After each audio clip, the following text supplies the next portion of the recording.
prejudice. And we're back for our final segment. Tom Gibson here with Chuck Augustin. This is Nye County, and it's still Nye County.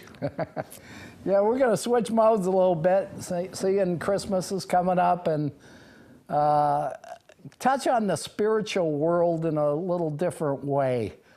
One of the many amazing things that's happened to me in my life is after my second open heart surgery, I was laying in bed suffering for months, and I kept nodding off to sleep, wake up, I'd be up for an hour, go back to sleep. But throughout this thing, I'd look at the clock, and lo and behold, I'd see numbers that are either sequential or consecutive. Like in particular, the number 1111. I'd look at the clock and it was 11 minutes after 11, or it was 11 minutes after 1. And I saw it so regularly, it was beyond any chance for coincidence. And like everything else in my life, I said, I wonder if anyone else is seeing this stuff. And I went on the internet and I started ordering books. An amazing number of people see this, including my own cardiologist. And it's a case of the more you ask people, the more you find out that they see these things. But normally you don't say it because you're afraid people will think you're nuts. Well, you are nuts, Chuck. Well, that's people true. No, as I was telling you earlier, Chuck, is I have the same experiences. I see 11 all the time, but I was telling you earlier, my sister, I was telling my sister, I see the number 11, it's always 11, and 11, 11, 11, 11, but 11 comes up, it's usually on a digital apparatus, but, and I told my sister that story, and she sees it too, and she said, oh, guess what? Our great-grandmother died on the 11th month of the 11th day, 11th month of 1911, and the doctor would swear it was at 11 a.m. And and so I think it's well, according to what I've read, there's a synergy between certain people, and so we're probably in the in group. That's how we met, is because of the 11 factor. Yeah, I've read, like I say, numerous books. The latest one is this book, I Keep Seeing 1111, Do You? And she's researched same as I did, but much more extensively. And she says one of the main things that cause this to happen, or appears to cause it to happen, where people suddenly start seeing it, are things like trauma, like my case, the heart, or divorces, or these life-turning or changing events. And for some reason, in some people, not everybody, of course, they start seeing these numbers. And the more you accept them as not just a coincidence or you're losing your mind or whatever, your mind kind of opens up, and this energy or whatever is creating this, or God. We absolutely don't know here on earth. The people that see it don't know. And we don't know what they mean, except for the fact that in many cases, people have started becoming more aware, and lo and behold, they've noticed or things have happened in conjunction with seeing these things. And I was, as I was telling you, I was in my office and I downloaded and printed off some really nice articles on 1111, and they're still in my printer right now as we speak.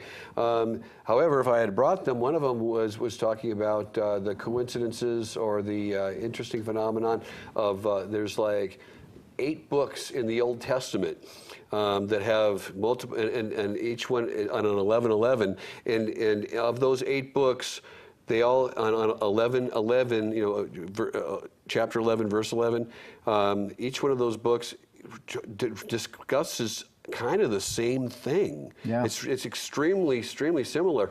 And of course, if I had my materials with me, I could share that with you. But look that up when you get a chance, and Google it if you have the opportunity. The 11:11 phenomenon and 11:11 books of the Bible, and it'll show the correlation between those passages. Yeah, and in fact, we did a show about quantum physics, and Amy Nelson was our guest, and this was one of the subjects we approached. Ray, we got you back, buddy.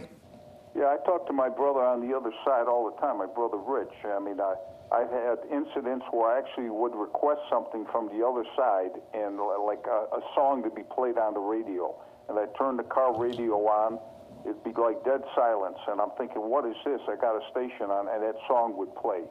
And that song that I requested was Only the Good Die Young. So, I mean, I believe there's something in there, that maybe there is messages coming from the other side, and I'm hoping and praying that the important message is as far as health, because I think people on the other side probably know what the remedy or the cure for certain things are. So that's what I try to get from the other side if I possibly can. I just want to point out something that's happening locally that's really upsetting me. Young lady the other day forgot her purse at Home Depot. Home Depot, she was gone for like 10 minutes. She came back for the purse. They had searched the purse for her name. They found a small amount of marijuana and a marijuana pipe, which will be legal January 1st. They called the cops on her. 9 cops arrived. They arrested her. She was in jail for 4 days. Now, question 2 passed, but the badges don't seem to care. And Home Depot is culpable on this one. They should not be turning people in and searching purses. And I just want to make that point, because whoever is there, the manager or whoever did this, they should not only be scolded, they should be really chastised for doing something like that, locking somebody up for something that will be legal on January 1st. Ray, that doesn't make sense. I mean, my knowledge of the system is that with misdemeanor amounts of marijuana under an ounce, then... They claim that she took a hit off of the pipe, and which makes it a felony, and that was their grounds for it. Oh, okay. You know, if you take a hit, people don't know this, Tom. Oh, no, I know. Under the influence of controlled substance is still a felony, but it won't. I don't think it will be after. No, it won't be. Question 2 said you can possess, use, and cultivate. That's what it says. 21 years and right. or over. You know. So I just want to point it out, because the last few days I've really been upset about this. That 9 cops go and get someone who had something in their purse that they should have never went. They would have said marijuana, so what? So what? Like I say, decriminalize and grow in your backyard. Right. Helps a lot of people. So well, there you go, and I'll let you guys continue on, and maybe you got room for one more call, because I know they're lining up to dial this number.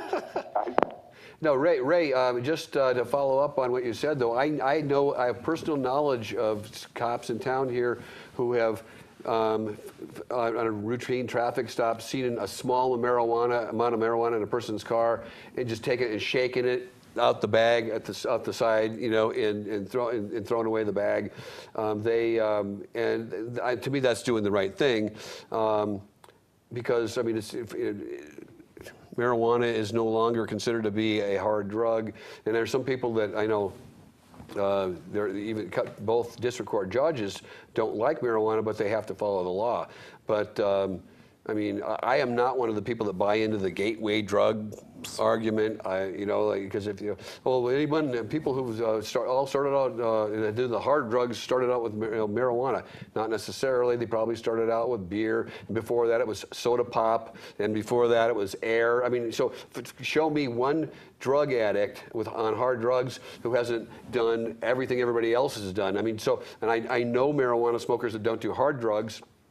And I've known of hard drug users, certain drugs that don't use marijuana for whatever reason, but methamphetamine and cocaine users use marijuana because when they're on a binge, they can't come down and they can't sleep. So the marijuana is their, what they call God's Xanax, will bring them down to this level where they can actually go to sleep. So anyway, that's my 2 cents, and I'm sticking to it. And one of the things I want to say is, people use your heads. Why would you carry around marijuana in a pipe? I mean, I know it's not that addictive that you need a fix, while you're driving to Home Depot. So why even have it? Yeah. And certainly, I really doubt if someone would take a hit, because the cops were coming or, whatever. Again, it's not that kind of a drug that you got to have it right. in a certain situation. Right. But people, please use your head. Don't take it in the car. Don't take it to Home Depot. I mean, what do you need it with you for? Leave it at home.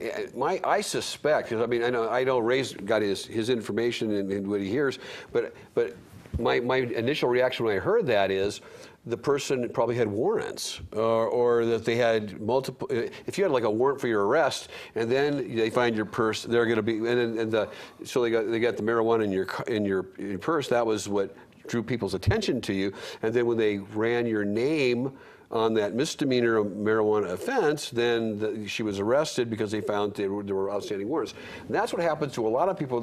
He was arrested on the smallest thing. Yeah. Well, actually, no, he was arrested on warrants, but the smallest thing is what got the cop there. It's just like when if you were speeding, and you're going 5 miles over the limit, through a school district, and they pull you over, and you got a dead body laying next to you. Okay, well, they arrest you. They didn't arrest you for the speeding. They arrested you for the dead body that you had in your car. So, so you gotta think through these things, and these man bite dog stories are usually no matter how thin you make a pancake, there's always two sides to it. And it's the same thing with these stories you hear. And so anyway, Ray, it's not that I don't not believe you, but I mean, anything I hear from anybody that sounds unusual, I take with a grain of salt. And quite frankly, sometimes they're true and I have to eat my words, but usually I'm right. And one of the things that you were talking, I thought of is everybody on probation, mostly probation, they're told don't have any negative interaction with the law for 6 months or whatever the period of probation. So naturally, if you got that hanging over your head, don't carry marijuana to Home Depot. Right. I mean, that's what gets me, and I'm not saying I agree with them throwing her in the jail for marijuana. Come on, people. Right. But the thing is, when you're on probation, when you're on parole, you're supposed to be minding your P's and Q's. Right. And by the way, that means minding your pints and quarts back in the old England. Right. Anyway, but you're supposed to be minding your P's and Q's and doing what you're in, because the probation, if they give you probation or you're getting parole in lieu of jail time. You could very well be sitting in a jail cell, but no, we're going to give you probation. So that means instead of being in a jail time, you're serving your sentence outside the jail cell, which means you can't do anything fun. Right. Okay, so don't do anything fun because people are watching you, and then when they watch you, they catch you and they revoke you, and then you get this wow. Just don't complain when you set yourself up for failure. Yeah. Speaking of drugs, by the way.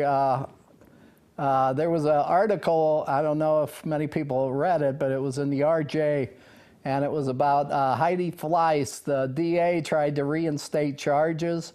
Hers were dropped because of improper evidence. That was what Jason Ernest was a lawyer on. Right. At any rate, the Supreme Court said they were too late to reinstate charges, so Heidi Fleiss is clear and good. And the judge, I think we even talked about that on one of our previous shows. Right. The judge made the right call, and she did the right thing. So too bad for the DA, wah. We're going to head out. See you in another month, and thanks a lot for the call. Take care. Merry Christmas. Merry Christmas.